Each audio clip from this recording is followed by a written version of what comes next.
नमस्कार, मैं हूं निकिता और आप देख रहे हैं सत्यहिंदी.com। चलिए एक नजर डालते हैं अब तक की सुर्खियों पर। कर्नाटक की हासन लोकसभा सीट से सांसद और मौजूदा उम्मीदवार प्रज्वल रेवन्ना के कथित सेक्स वीडियो को लेकर अब कांग्रेस ने प्रधानमंत्री मोदी पर निशाना साधा है। बता दें कि जेडीएस सांसद प्रज्वल रेवन्ना पूर्व प्रधानमंत्री एचडी देवेगौड़ा के पोते हैं और उनके पिता भी कर्नाटक में विधायक हैं। दरअसल हासन जिले से बीते दिनों महिलाओं संग यौन अपराध का मामला सामने आया था। मीडिया रिपोर्ट्स के मुताबिक कर्नाटक के हासन जिले में कुछ आपत्तिजनक वीडियो सर्कुलेट हुए, जिसमें महिलाओं के साथ जबरदस्ती या बिना इजाजत यौन संबंध बनाए गए।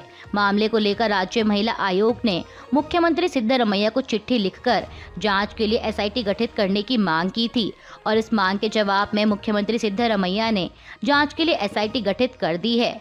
वहीं कई कथित सेक्स वीडियो वायरल होने के बाद प्रज्वल रेवन्ना जर्मनी चले गए हैं।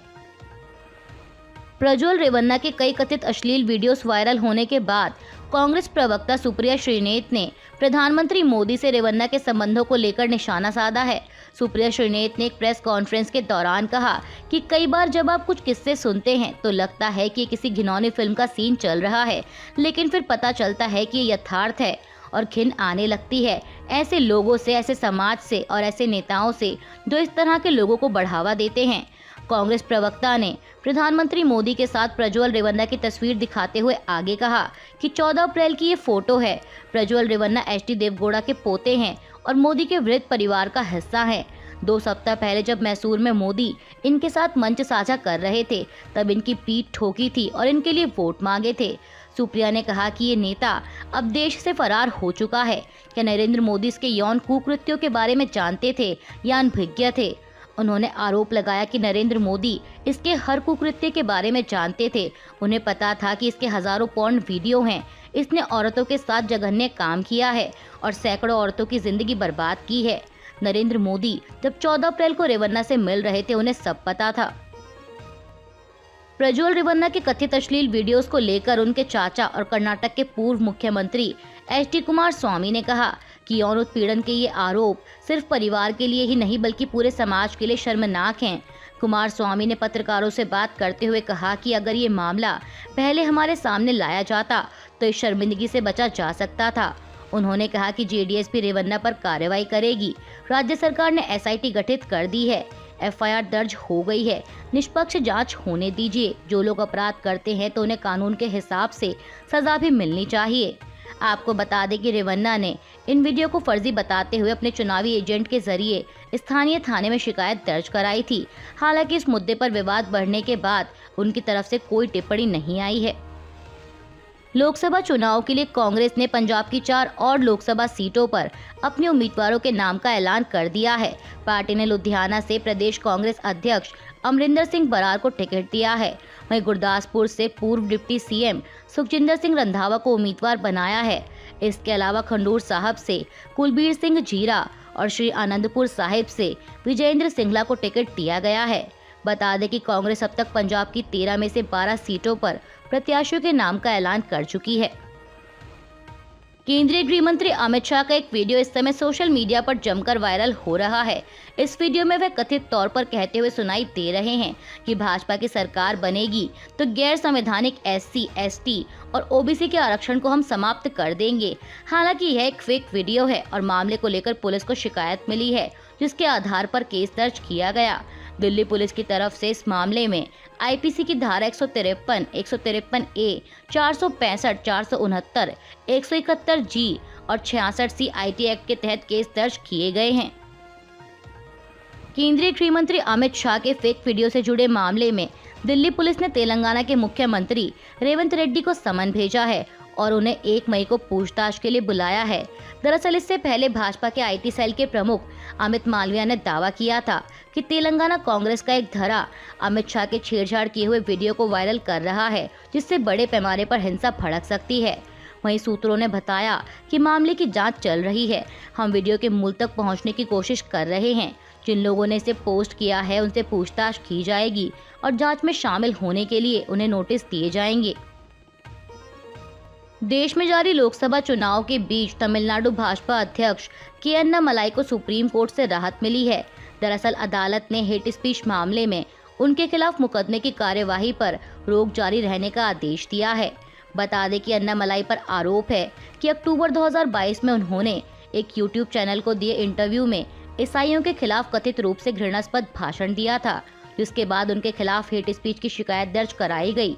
वहीं मामले को रद्द करने के लिए अन्नामलाई ने सुप्रीम कोर्ट का रुख किया। प्रधानमंत्री मोदी ने भाजपा के लिए चुनाव प्रचार में अपनी पूरी ताकत झोंक दी है। इसी कड़ी में उन्होंने आज महाराष्ट्र में एक चुनावी सभा को संबोधित करते हुए विपक्षी गठबंधन इंडिया पर जमकर निशाना साधा।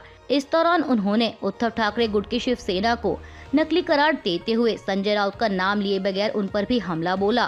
पीएम मोदी ने कहा कि इंडी गठबंधन वाले 5 साल में 5 प्रधानमंत्री बनाएंगे और अलग अलग लूटेंगे। उन्होंने कहा कि महाराष्ट्र के एक बड़बोले नेता तो कहते हैं कि 1 साल में 4 प्रधानमंत्री बनाएंगे।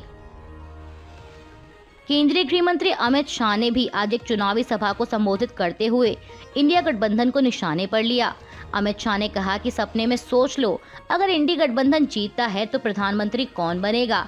1 साल शरद पवार जी प्रधानमंत्री होंगे, 1 साल लालू जी, 1 साल ममता जी, तो 1 साल स्टालिन जी प्रधानमंत्री होंगे और कुछ बचा कुचा होगा तो राहुल बाबा प्रधानमंत्री बनेंगे। बीजेपी नेता ने पूछा कि क्या देश इस तरह से चल सकता है। गुजरात की सूरत लोकसभा सीट से बीजेपी प्रत्याशी के निर्विरोध जीतने के बाद ऐसा ही एक मामला इंदौर से भी सामने आया है। दरअसल इंदौर लोकसभा सीट से कांग्रेस प्रत्याशी अक्षय बम ने अपना नामांकन वापस ले लिया है, यानी वह चुनावी मैदान से बाहर चले गए हैं और ऐसे में अब यहाँ भाजपा की जीत का रास्ता साफ माना जा रहा है। मीडिया रिपोर्ट्स के मुताबिक कांग्रेस प्रत्याशी आज सोमवार को भाजपा विधायक रमेश मेंदोला के साथ कलेक्टर कार्यालय पहुंचे और अपना नामांकन वापस ले लिया।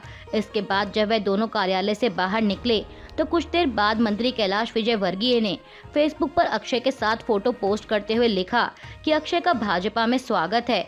वे अक्षय को लेकर सीधे भाजपा कार्यालय पहुंचे। इसके अलावा कलेक्टर आशीष सिंह के अनुसार कांग्रेस प्रत्याशी अक्षय बम समेत कुल 3 उम्मीदवारों ने नामांकन फॉर्म वापस लिए हैं। आज दोपहर 3 बजे तक नाम वापसी की प्रक्रिया जारी रहेगी। फिलहाल इंदौर में 23 उम्मीदवार बचे हैं, लेकिन सूत्रों का कहना है कि 3 बजे तक कई और उम्मीदवार अपने नाम वापस लेंगे। अक्षय बम के कांग्रेस प्रत्याशी के तौर पर नामांकन वापस लेने और भाजपा में शामिल होने पर पूर्व मुख्यमंत्री शिवराज सिंह चौहान की भी प्रतिक्रिया आई है।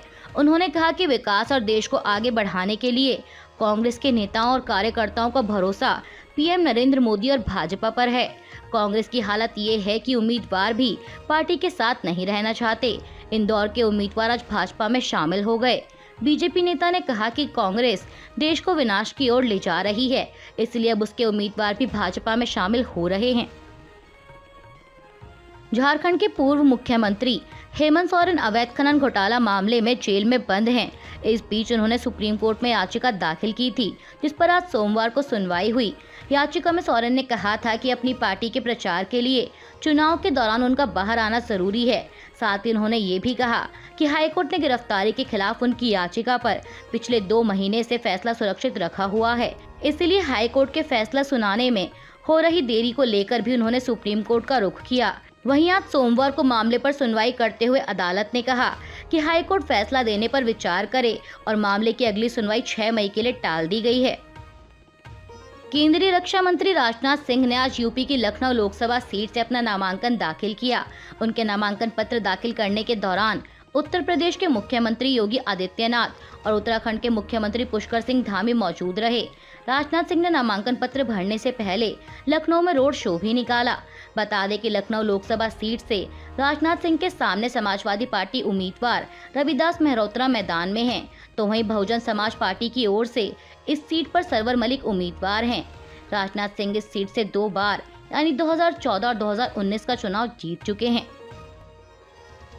उत्तर प्रदेश की अमेठी और रायबरेली लोकसभा सीट से कांग्रेस उम्मीदवारों के नाम को लेकर सस्पेंस लगातार जारी है। इस बीच सूत्रों के हवाले से खबर सामने आ रही है कि राहुल गांधी को अमेठी की जगह इस बार रायबरेली से चुनाव लड़ाया जा सकता है। एनडीटीवी की एक रिपोर्ट के मुताबिक सूत्रों की माने तो प्रियंका गांधी को अभी चुनावी रण में उतारने की योजना नहीं है।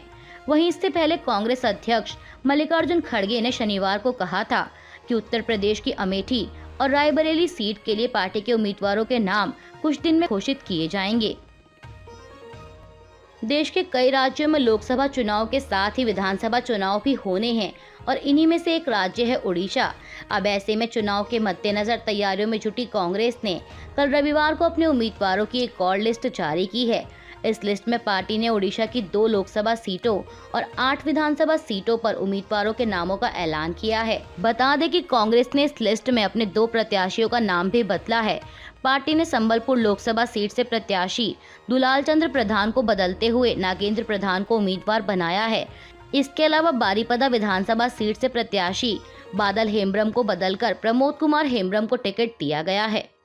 अभी के लिए बस इतना ही। बाकी की खबरों के लिए बने रहिए सत्यहिंदी.com के साथ।